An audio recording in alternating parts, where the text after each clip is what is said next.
So the groups, when you meet in a small group, it's to talk about what came up in the session.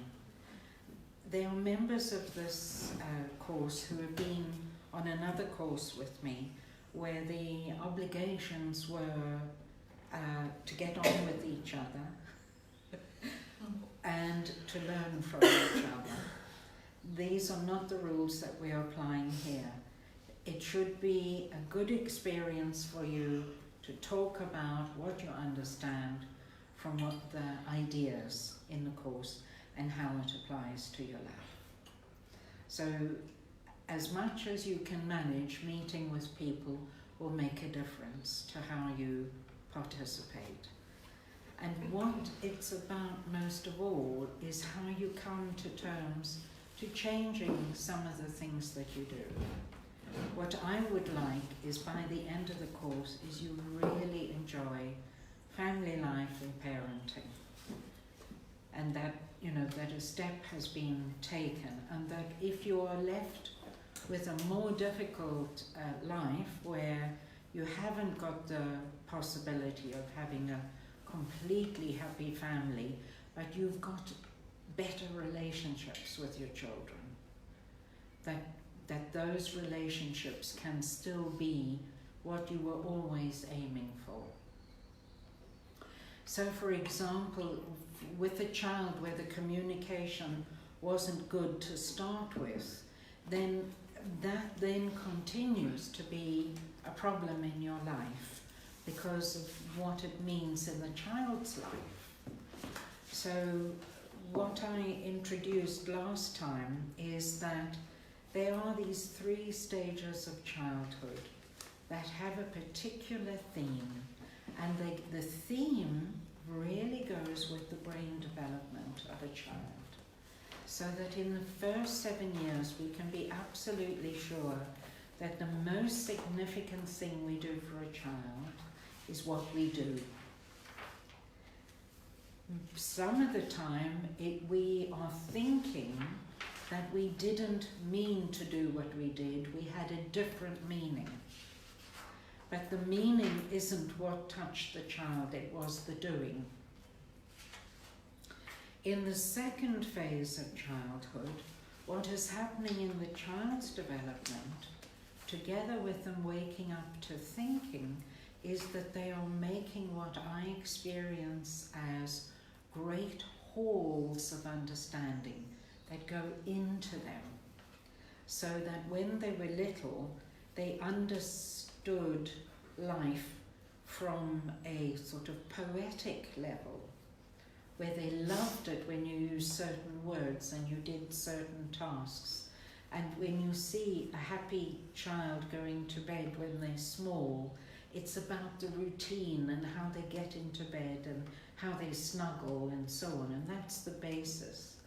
Later on, it's how the time when their imagination could be stretched with the stories, where the story itself was so big inside them that they are breathing differently because they've got this richness of the story. When they're little, they want story after story after story, because that means they get you telling a story, and then they've got to cuddle, and you're there and you're there. When they're older, it's because this whole world is built inside them. And that shows us that the brain development has gone into another stage, and that is that all the learning is going into understanding and connecting, so that you can read The Hobbit or House on the Prairie or whatever, and you hand over to the child this huge landscape and every character that the child will tell you how much they loved those characters when they're older. And this is what comes in the second stage of childhood. The theme of the second stage of childhood is love. The first is what you do, and with the doing, I will tell you more and more about this, how you do it. If you do it with reverence and respect and pleasure and so on, it works into how you do something. When you come into the next phase, the first phase becomes like a potentized medicine. And the second phase is what inspires the children in their imagination. Because in the second phase, it really matters what you love. It matters so much that all the things that you don't love have a deep effect on them. What you love and what you don't love becomes very important for the second phase. And children can develop a character and an opinion of people in the world according to what the parents love and don't love. So disapproval and disdain are very serious, and they narrow down the child's potential. When the neighbour, when there is a strong feeling for the neighbour, the children in the second phase it's being made inside them. So it might be for an adult that you can do something else with it, but it's foundational for a child. So, and we can talk about specifics another time of how to work with it. But having a kind of feeling for this period of time is like how we accept the weather. So yes, we have sunshine, we love that. We have rain, sometimes we love it. We have very heavy rain, and then we combine it with cold, and we usually don't like that. Some people like that. I've been on ships with my husband, and he likes it best when it is the most dangerous and the waves are very high and the boat's doing that. Okay. So if I bring this idea of the weather into the second phase of childhood, the way they are experiencing the world and how it will form their character later is dependent on how much you respond socially to other people. So that later on in life, all your disapprovals will be part of their life. And one day, in their 40s, 50s or 60s, they'll realise, I don't feel the same way as my parent did. It can take a long time to be worked out. But it's quite instinctive to start with, what we love. So I even recommend that you make a bigger effort to meet with people that you would normally stay away from. Because this is where you help your children the most to be able to get on with anyone. That's in the second phase of childhood. Does this only apply to disapproval of people as opposed to technology, for example? Anything. Be careful of what you disapprove of. Your safest bet is to have a loving respect for everything. Disapproval works in a problematic way. It's also very bad for health around the blood and the heart. Yeah. How does loving respect for something you You fear. that we actually don't like work? You fear. I mean, you should speak in front of the children as if you like it when you don't. No, you've got to work on it a little, because it has its place. So if we can think about it in this way, the technology that we face today is the same as any technology that has entered the world. It's always been too fast for the human beings in it. But the technology is received by the children as good, because that's how they receive everything. In the first 7 years, we receive everything as good. The children who are 0 to 7 now will be using the technology in the future. Where we are, what we experienced in our first 7 years, we received as good. Previous generations, what we received as good, were feeling threatened by what was being introduced.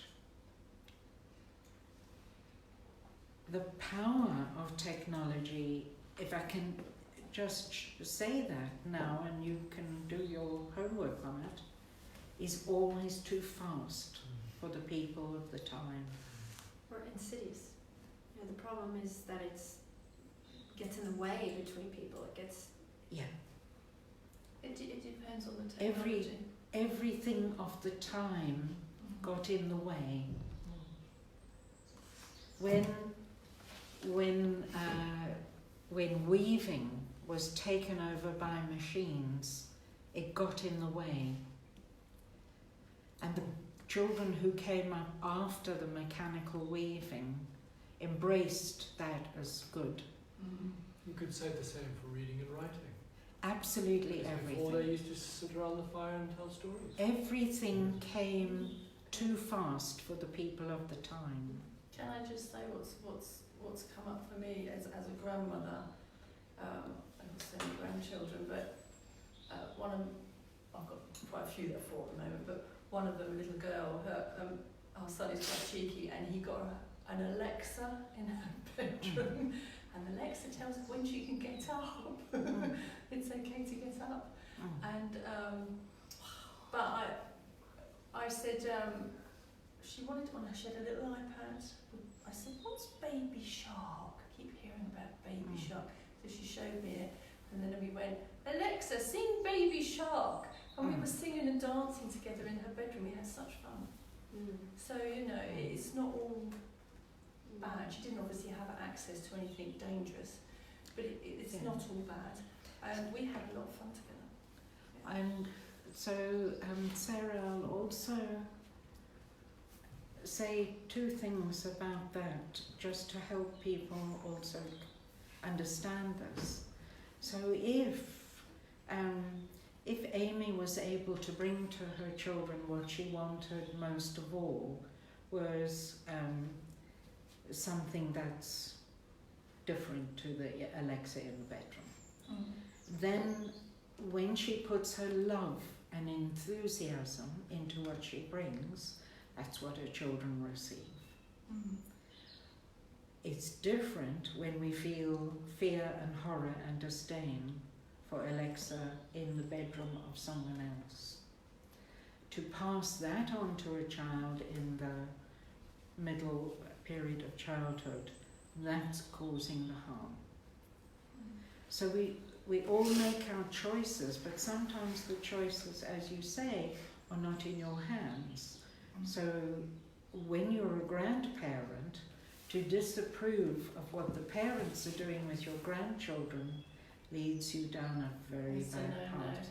And it makes a very poor relationship with the child. I had a momentary question in me about but I thought, no, it's none of my business, you know. I just, with the little girl, I want to enjoy her, and I don't want to be onto the sun, so we just enjoyed it. When my first grandchild, it was clear to me that she wasn't going to go to a Steiner school, and I was absolutely dumbstruck, thinking, how can this happen? What will happen next? And I had no control of it, and so on. And then I realised I've got to I realised I couldn't bear what they were singing, I couldn't bear what they were reading, I couldn't bear what they were... Look, I'm going to have to love all this. And I did. And we had lovely meetings where we were singing the songs and playing the games. Okay, so it doesn't mean that we can't stop thinking and working in a positive way for what we believe is the health of everyone we come across. But we have to realise the danger that lives in the middle realm with this. So with everything, it's come up with food, it's come up with the technology, and it's going to come up with the neighbours and so on. When you say And- middle and- realm, what's middle realm? The middle realm is the Those one ages. that they learned through their imagination, that what they follow is love. Okay? And where they don't get love, they follow disdain, disapproval, dislike, hatred, fear, all of those. So we give them the health, we even give them the power to discriminate for themselves by not pointing out the negative. So you always It's about try trust, to have isn't it? positive. So, and we have to naturally love it. There's no pretending. So if you're in a situation like, I don't know, say something like the neighbour, and I don't know if what you've said at home, but I don't know, maybe I should think of something else. But where you've maybe you've been discussing things and you've criticised a particular action that somebody's taken, or like maybe another family member or something, and that's your sort of, I don't know, maybe there's often things that you criticise, I guess maybe that's a good example or something. When you're in your own home, how do you change that then, Okay? moving forward? Because they're going to be a bit shocked if you can't obviously suddenly say you really love it, but you don't. No, because you're going to have to work on it and you're going to find another way. So in fact, we could really use that as what's come out of tonight's session, is what am I going to change? How am I going to cope with these things? And maybe you really just find one small thing that really bugs you and that you're putting out a lot of hatred towards, and find another way of how to go through it. Recognize how much fear you have for that. So building up love is hard work. We come from generations that stood by while hundreds of thousands of people were treated badly. We've stood by. We have been brought up by people who stood by, and we have been paralysed in our lives and stood by. So we can't say that we've developed love to a very high level, but we can work on it. Just take one person you don't like and work on that. One thing you don't like. Is the idea, like with Helen's example of pizza, that if she can convince her children that she loves pizza and providing them with pizza, and they'll feel good about that, then next she can bring the food she'd rather they have, and they will go with that? I'm sure that the love of pizza is going to make a big change.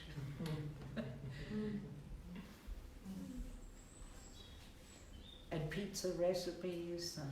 I love pizza, but it doesn't love me. Not the next day. There are all sorts of ways of making lovely pizza. Yes. Yeah.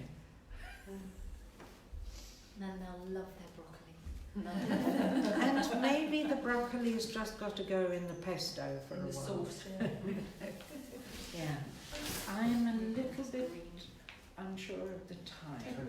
It's time for us. No, Thank you. Thank you.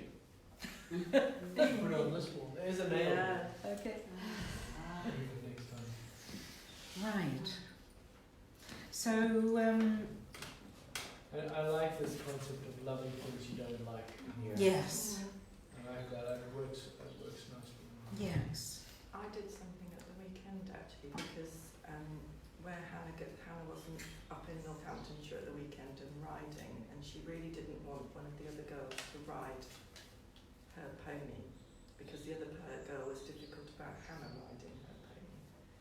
So she wasn't around, but I sent, and there's just been a few other things going on, and so starting to get this big difficulty and with each other.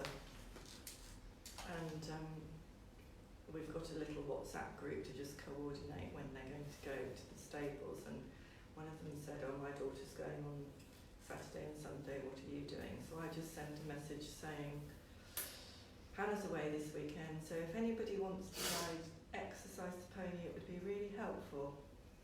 I didn't tell Hannah that I was doing it until tonight, but I just thought I will stop because the other mother had come in and had also started, being difficult as well, and I just wanted to change, stop it somehow, without having to talk about it, because I think that's one of the other things, that if you're in another group and with other parents and they're not particularly open about talking about it or have different attitudes, then you have to, you have to think of a way that you can say it that's not so direct, which I find a little bit hard. I don't know, I'd had to wait for about 2 months to find. And that's not a bad thing either. To find a way. Because people always are going through their own process. And that's the same thing with children. If they've experienced something in you that shocked them, your disapproval or your dislike or something like that, you will hear them coming and checking with you. Do you really hate them? Do you still do that? Do you still not like that? They come and they check and they check. Because they don't like to see disapproval in you over anything? Because it's difficult to process.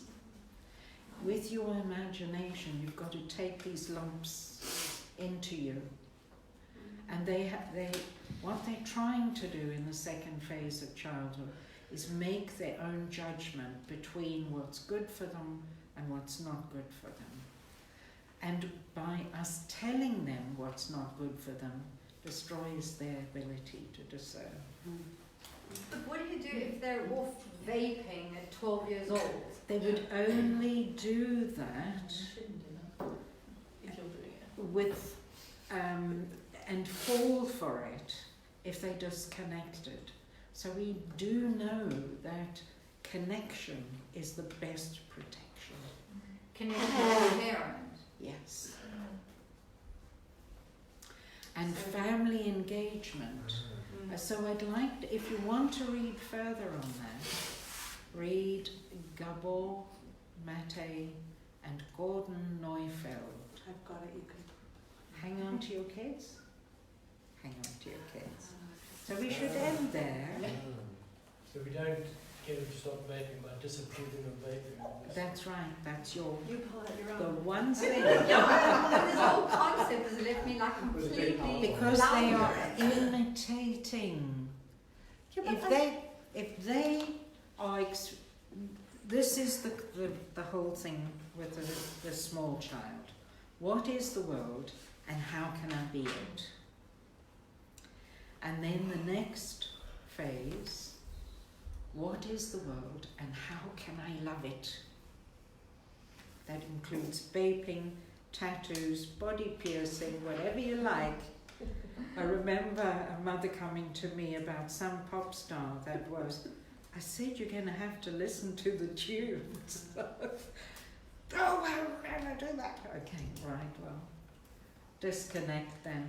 Is that when being curious comes in as well? Yes. Just like try and, even though you don't necessarily like it, just be curious. Really, really find your way with it and find what it is that is leading your child that way. And they won't feel so desperate to break away from you if you are not negative. As soon as you're negative and damning of things, They want it. There they go. There they go. Yeah. It's poisonous here. I'm off where it's cool. Don't forget, for the imagination, the food is love. Okay, and we'll talk about the third phase next time. Enjoy your meetings. It's the